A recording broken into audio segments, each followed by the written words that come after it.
یہ بیسیکلی یہ وہ لوگ ہیں جن کا جو بلوچ لوگ رہتے ہیں، جو علاقہ ہے ایران کے پاس بھی ہے، سیستان کا، وہاں کے یہ سیپریٹسٹ گروپس ہیں جو زیادہ تر جن کی پناہ گاہیں پاکستان کے اندر ہیں۔ یہ ایران کے لیے بہت زیادہ درد سر ہیں، کیونکہ یہ جو گروپ ہے، جو بلوچ نیشنلسٹ گروپ ہے پاکستان کے اندر، اس کی کوئی ریلیجس کونوٹیشن نہیں ہے، وہ سنی شیعہ کے بیچ میں تمیز نہیں کرتا ہے، وہ ایز بلوچ اور بلوچ نیشنلٹی کے اوپر وہ بات کرتا ہے یا وہ کام کرتے ہیں، جیسے یہ BLA والے لوگ ہیں۔ جو سستان والا بلوچستان والا گروہ ہے وہ نیشنلسٹ تو ہیں، لیکن اس کے ساتھ ساتھ وہ سارے لوگ ریلیجسلی سنی ہیں، اور جو ایران کی میجورٹی شیعہ ہے وہ اس کے اندر یہ والا آسپیکٹ بھی انوالو ہے، اور یہ ریلیجس ایکسٹریمزم کی طرف بھی رجحان رکھتے ہیں، تو اس لیے یہ ایران کے لیے زیادہ درد سر ہیں، اور شاید اسی وجہ سے یہ پاکستان میں جو باقی پاکستان میں سنی ایکسٹریمسٹ جماعتیں ہیں، ملیٹنٹ جماعتیں ہیں، تو ان کے ساتھ بھی ان کے کنیکشنز ہیں، اور اس کی وجہ سے ان کی پناہ گاہیں جو ہیں یا ہائیڈ آؤٹس جو ہیں وہ پاکستان کے حصوں میں ہیں، اور ان کے اوپر گاہے بگاہے عمل ہوتا رہتا ہے۔ اور ایک بڑی انٹرسٹنگ میں آپ کو فیکٹ بتاتا ہوں کہ ریجنل کانٹیکسٹ کے اندر پاکستان کا سب سے اچھا جو سیکیورٹی ارینجمنٹ ہے اس طرح کی چیزوں کو ایڈریس کرنے کا، کراس بارڈر ایشوز کو ایڈریس کرنے کا، اور ہمارے ایران کے ساتھ بہت زیادہ کراس بارڈر ایشوز ہیں، لیکن سب سے اچھا جو ہمارا لائن آف کمیونیکیشن ہے یا سسٹم سیٹ ہے وہ ایران کے ساتھ ہے۔ تو یہ جو سٹرائک کی گئی ہے، اس کے اوپر ایک خبر تو شروع میں شاید یہ بھی آئی تھی کہ پاکستان کے تعاون سے کیا گیا ہے، لیکن اب جب فورن آفس کی جانب سے ایک بڑی کلیئر سٹیٹمنٹ آ گئی ہے، اور اس کے ساتھ ساتھ ان کے ایمبیسڈر کو بھی بلا کے سرزنش کی گئی ہے، تو جس سے یہ واضح ہے کہ بیک گراؤنڈ میں جو بھی ہو، لیکن بظاہر یہ ایک جوائنٹ آپریشن نہیں تھا، اور یہ ایرانینز نے کوئی اپنا ایک سنگل ایکٹ کیا ہے۔ ہو سکتا ہے ان کے پاس کوئی انٹیلیجنس ہو سکتا ہے نہ ہو، اور بھی اس کی وجوہات ہو سکتی ہیں، لیکن ماضی میں جوائنٹ آپریشنز بھی ہوتے رہے ہیں، ماضی میں گولہ باری بھی ہوتی رہی ہے، اور اسپیشلی 2013 آنورڈ یہ ہو رہا ہے ایران بلوچستان کے اندر، اور ایٹ ٹائمز ایرانی فورسز جو ہیں وہ جسے کہتے ہیں کہ وہ ایک چیز والا ایلیمنٹ ہوتا ہے کہ کسی گروپ کو چیز کرتے ہوئے وہ پاکستان کی سرحدوں میں بھی داخل ہو جاتے ہیں، اور بلٹس فائر وغیرہ تو یہ بلوچستان میں ہوتے رہتے ہیں۔ تو یہ ایک کنٹینیویشن کہہ سکتے ہیں، لیکن اس کا جو ایسکیلیشن ہے، جو لیول ہے، وہ اس دفعہ زیادہ ہے، ایک باقاعدہ راکٹ اور میزائل حملہ کیا گیا ہے۔ اور لیکن اس کے ساتھ جو زیادہ تشویش کی بات ہے وہ یہ ہے کہ ایران نے اس دفعہ اس چیز کو میڈیا پہ بھی ذرا زیادہ پلے آؤٹ کیا ہے۔ اب وہ میڈیا پہ جو پلے آؤٹ کرنا ہے اس پہ میری کچھ ایکسپرٹ سے بات ہوئی ہے، اور ان کا یہ خیال ہے کہ شاید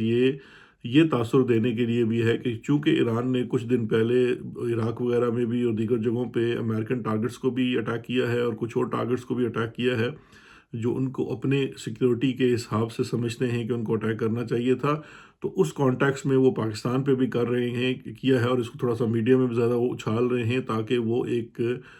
اپنی بات بنا سکیں کہ جی ہم ہر جگہ ٹارگٹ کر رہے ہیں، ہم صرف امریکنز کو ٹارگٹ نہیں کر رہے۔ اب یہ تو ہو گیا جناب اس کی جو بیک گراؤنڈ تھی کہ یہ اس کی ریزن کیا ہو سکتی ہے یا بیک گراؤنڈ کیا ہے۔ اب آپشنز کیا ہیں پاکستان کے پاس، یہ سمجھنے بڑے ضروری ہیں۔ دیکھیے، پہلی تو بات ہے کہ ریٹیلیشن بائی فورس جو ہے وہ ایک لاسٹ آپشن ہوتی ہے کسی بھی ایسی سچویشن کے اندر، اسپیشلی جب آپ کا اتنا اچھا ریجنل کمیونیکیشن سیٹ اپ ہے ایران کے ساتھ۔ پاکستان کا ایک اور بھی پرابلم ہے کہ پاکستان ریجن میں آلریڈی بڑا ہاسٹائل انوائرمنٹ میں بیٹھا ہوا ہے، اسپیشلی ود انڈیا، اور اب افغانستان کے ساتھ بھی کوئی حالات اتنے اچھے نہیں ہیں،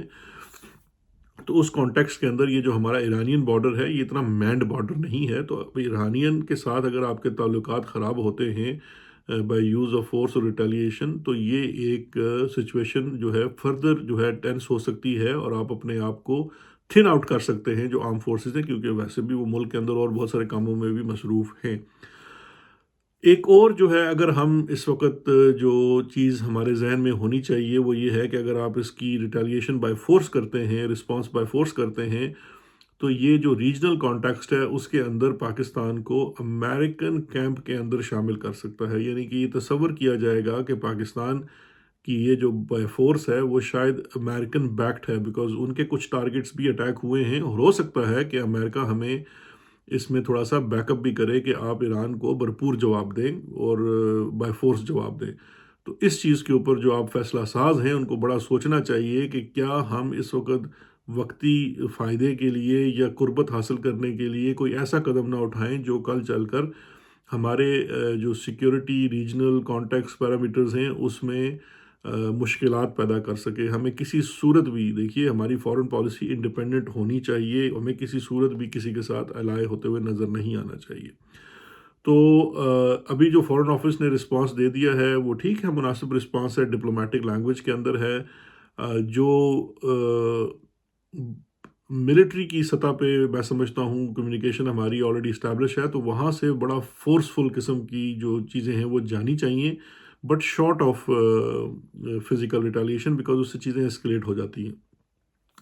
اور پھر یہ ڈپینڈ کرتا ہے کہ آپ اپنے ملٹری پوائنٹ آف ویو سے کیا چیزیں ان کو کنوے کرتے ہیں، کیا ان سے کمیونیکیشن کرتے ہیں، تو اس سے چیزیں جو ہیں وہ نارملائز ہو سکتی ہیں۔ اب یہ ہمارے لیے اس وقت ملک کے اندر دیکھیے سب سے بڑی جو اس پورے واقعے کے اندر لمحہ فکریہ ہے، وہ ہمارے آرم فورسز کے لیے لمحہ فکریہ یہ ہے کہ ماضی میں اس قسم کی جب بھی چیز آئی ہے تو پوری نیشن جو تھی وہ یکجا کھڑی تھی۔ ابھی لمحہ فکریہ یہ ہے کہ بہت زیادہ کرٹیسزم ہے ہماری فوج کے اوپر اور آرم فورسز کے اوپر، اور اس کی ایک بہت بڑی وجہ یہ ہے کہ فوج نے اپنے آپ کو جو داخلی مسائل ہیں، جو انٹرنل ایشوز ہیں یا انٹرنل میٹرز کے اندر اپنے آپ کو اتنا زیادہ مصروف کر لیا ہے کہ یہ فوج ہمیشہ یاد رکھیے کہ فوج جو ہے وہ ایک ہماری ایکسٹرنل فورس ہوتی ہے کہ جس نے بیرونی دشمن کے مقابلے میں ایک دیوار کھڑا ہونا ہے، اور عوام جو ہے وہ بغیر کسی چیز کے، بغیر کسی شرط کے فوج کے پیچھے کھڑی ہوتی ہے، تب فوج اصل میں مضبوط ہوتی ہے۔ اب سچویشن یہ ہے کہ فوج جو ہے وہ ملک کے ہر داخلی مسئلے کے اندر گھس چکی ہے، فرٹیلائزر تک تو وہ بنا رہی ہے، کھیتوں میں کیا اگنا ہے وہ ڈیسائیڈ کر رہی ہے، الیکشن کون لڑے گا کون نہیں لڑے گا، کس نشان پہ لڑے گا، کیا کرے گا کیا نہیں کرے گا، اس حد تک وہ یہ انتخاب کر رہے ہیں، کون جج ہوگا، کون جج استعفیٰ دے گا، اس بات کا بھی انتخاب کریں گے، کاز لسٹ تک فوج بنا رہی ہے۔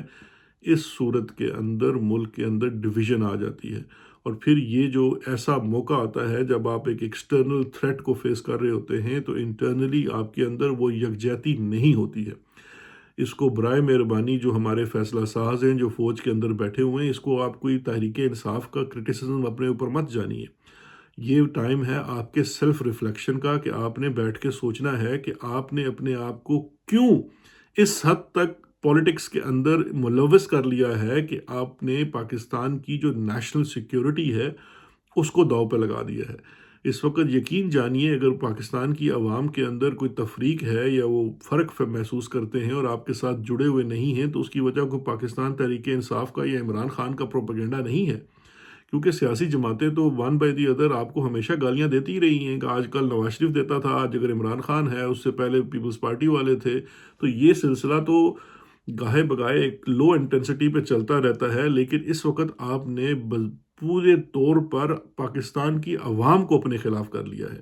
یہ کسی صورت بھی کسی بھی ملک کی فوج، اسپیشلی ایک ایسا ملک جو ایک سیکیورٹی سٹیٹ بنا بیٹھا ہو، اور اس سیکیورٹی سٹیٹ کے اندر جتنی بڑی فوج ہو، اس کا اپنی عوام سے جڑا ہوا نہ ہونا جو ہے وہ انتہائی خطرناک اور تشویشناک ہے، اور یہی وہ چیز ہے جو آپ کے لیے لمحہ فکریہ ہونا چاہیے۔ تو میں یہ سمجھتا ہوں یہ ایک ویک اپ کال کے طور پر لینا چاہیے۔ اگر آج آپ کے جی ایچ کیو میں کوئی میٹنگ ہو رہی ہے تو وہاں بیٹھ کے ذرا کھل کے اس بات پہ بھی ڈیبیٹ کر لیں، اس چیز کو چھوڑ دیں کہ جی سب کچھ کیا رہا عمران خان کا، عمران خان تو 6 مہینے سے جیل میں بیٹھا ہوا ہے، اس کے باوجود بھی اگر لوگ آپ کے ساتھ نہیں جڑ رہے ہیں تو اس کی اور بھی وجوہات ہیں، خدا کے لیے ان کے اوپر بھی روشنی ڈالیں۔ آگے بڑھتے ہیں۔ دوسری جو بڑی خبر ہے وہ اب اسی بات سے جڑی ہوئی ہے کہ جی کل خبر آئی کہ ججز کے اوپر جو کرٹیسزم ہے اور جو ٹارگٹ اٹیک ہیں سوشل میڈیا کے اوپر، اس کو ایڈریس کرنے کے لیے ایک جے اے ٹی بنا دی گئی، اور اس میں فوج ظفر موج ڈال کے وہ بہت بڑی ایک جے اے ٹی بنا دی۔ اب دیکھیے اس بات کو ہر انسان سمجھتا ہے کہ یہ کیا چیز ہے۔ پہلی تو بات یہ ہے کہ جسٹس قاضی فیاض عیسیٰ صاحب وہ نہیں ہیں جن کو عوام سمجھتی تھی، ان کے قریبی ترین لوگ جیسے کہ ستور جس قسم کا دیوتا ان کو سمجھتے تھے وہ نہیں نکلے۔ وہ تو سب سے بڑے میں سمجھتا ہوں ٹاؤٹ ثابت ہوئے ہیں اسٹیبلشمنٹ کے، فوج کے، اور اس وقت جو ملک میں نظام چل رہا ہے اس کے۔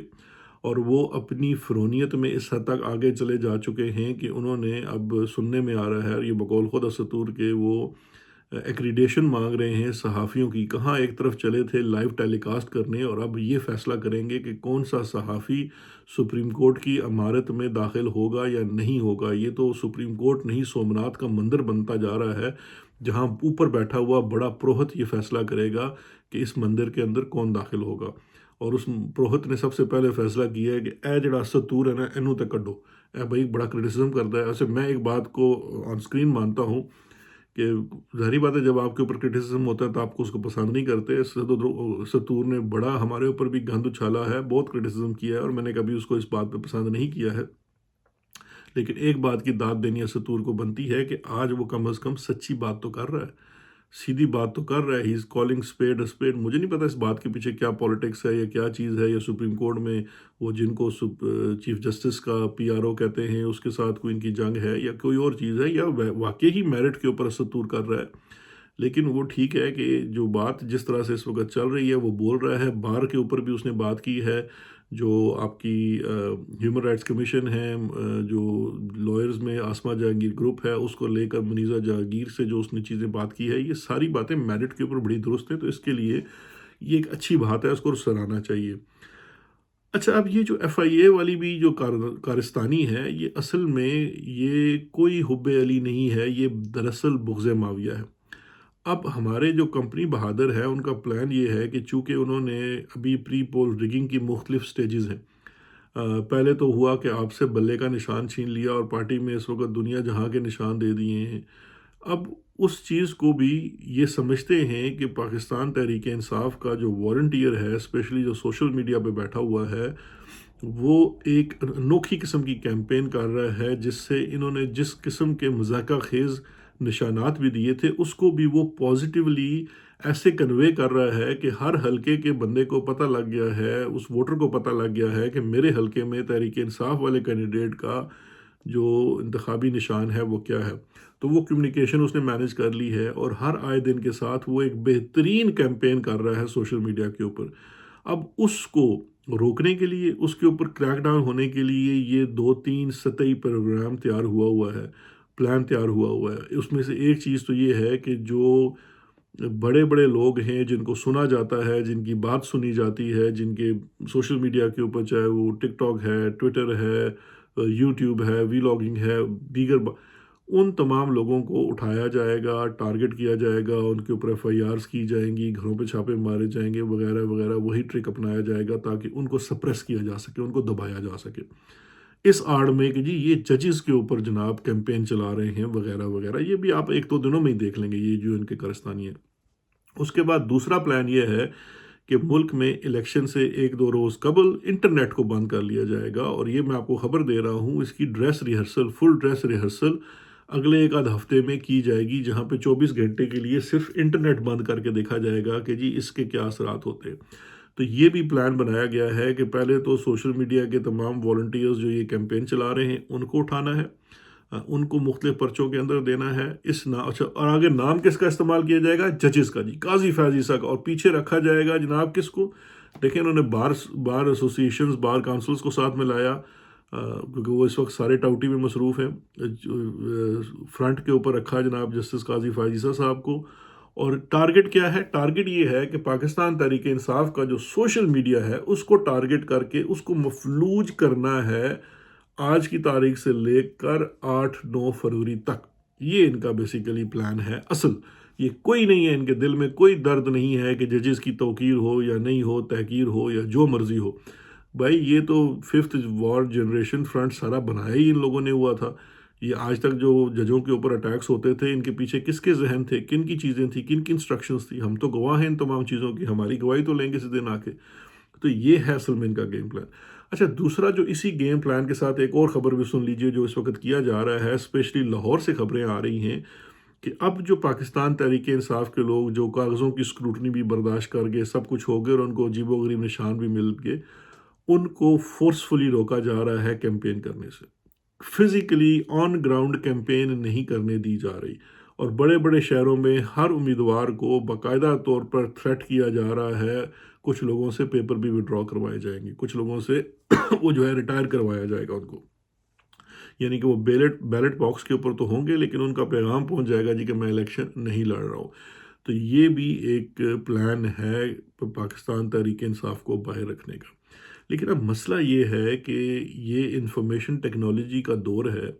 یہ 70 کی دہائی نہیں ہے، یہ 60 کی دہائی نہیں ہے کہ آپ فاطمہ جناح کو دبا لیں گے، یا آپ اس وقت آپ نے بھٹو کی پیپلز پارٹی کو کرش کر دیا تھا، یا 70 کے شروع میں آپ نے مجیب کو کرش کر دیا تھا۔ یہ 2024 ہے، انفارمیشن ٹیکنالوجی کا دور ہے۔ آج بھی آپ کو اکانومسٹ کا آرٹیکل برا لگا تھا، آج ایک جرنلسٹ ہے چارلی کیمبل، اس نے ٹائمز میں آرٹیکل لکھا ہے، اور اس آرٹیکل کا ٹائٹل جو ہے نا، اس کی جو ہیڈنگ ہے، صرف وہی آپ کے لیے کافی ہے: دس از اے ورڈکٹ آن دا پاکستانی اسٹیبلشمنٹ، پاکستانی فوج کے جو آپ اس وقت، اور قاضی فیضی صاحب جو اس وقت بالکل اس گٹھ جوڑ کا حصہ ہیں، ان کے لیے یہ ورڈکٹ ہے ٹائمز میگزین کا۔ یہ کوئی پی آئی ڈی کے تحت چلنے والا میگزین نہیں ہے، یہ کوئی وہ جو کہتا ہے کہ میں صحافت میرا کاروبار ہے، اس کا میگزین نہیں ہے، یہ ان کا نہیں ہے، یہ انٹرنیشنل میگزین ہے۔ اس کی آپ کی جو ہیڈ لائن ہے وہ سن لیں کہ Pakistan can keep Imran Khan out of power but it can't keep his popularity down. کہ پاکستان جہاں پہ اس کی مراد فوج ہے، کہ جو ریاست ہے، جو اسٹیبلشمنٹ ہے، جو کمپنی بہادر ہے، وہ عمران خان کو طاقت سے اور اقتدار سے تو باہر رکھ سکتے ہیں، لیکن اس کی جو پاپولیرٹی ہے اس کو کسی صورت وہ کم نہیں کر پا رہے۔ اور پھر نیچے آرٹیکل کے اندر آپ پڑھیں تو انہوں نے بالکل صاف طور پر لکھ دیا ہے کہ اس وقت ملک میں چل کیا رہا ہے۔ بھائی آپ کیا بیچتے ہیں؟ آپ اس وقت موسٹ ان پاپولر ہو چکے ہیں۔ Due to your own internal messes you have messed up the external security of Pakistan. آپ نے پاکستان کے اندرونی مسائل کے اندر گھس کر پاکستان کے جو بیرونی دشمن تھے، یا بیرونی جو ہمارے مسائل پیدا ہو سکتے تھے، وہ ان کو بڑھوتی دے دی ہے۔ آج آپ جو میٹنگ کر رہے ہیں، اس میٹنگ کے اندر میری درخواست یہ ہے کہ ذرا اس کی چیز کے اوپر روشنی ڈالیں، کچھ لمحوں کے لیے عمران خان کو اپنے ذہن سے اور اپنے اعصاب سے نکال کر پاکستان کا سوچیں، کیونکہ یہ جو اس وقت آپ گیم چلا رہے ہیں یہ کسی صورت پاکستان کے لیے بہتر نہیں ہے۔ پاکستان کے لیے یہی بہتر ہے کہ ہر شخص آئین کے اور قانون کے دائرے کے اندر کام کرے، اور آئین کے اندر آپ کی پلیسنگ اور آپ کی جگہ کیا ہے یہ آپ بہتر جانتے ہیں۔ مناسب ہوگا کہ آپ خود گریجولی اپنی اس جگہ پہ چلے جائیں اور اس کے لیے کچھ مناسب سٹیپس اٹھائیں، الیکشن کو فری اینڈ فیئر ہونے دیں، جو پارٹی الیکشن جیتتی ہے اس کو اقتدار دیں، ان کو سلام اللہ کریں، سلوٹ کریں، اور جا کے سرحد کے اوپر کھڑے ہو جائیں۔ اس کے علاوہ کوئی آپ کو راکٹ سائنس نہیں ہے، کوئی کسی رستو نے آ کے آپ کو نہیں سکھانا کہ جناب یہ طریقہ ہے پاکستان کی ترقی کا۔ یہ انویسٹمنٹ آپ نے نہیں لانی، اکانومی کو بہتر آپ نے نہیں کرنا، کرنسی کو سٹیبل آپ نے نہیں کرنا، جن کا کام ہے ان کو کرنے دیں۔ اپنا بہت خیال رکھیے گا، انشاءاللہ کل مزید باتوں سے حاضر ہوں گے۔ شکریہ، خدا حافظ۔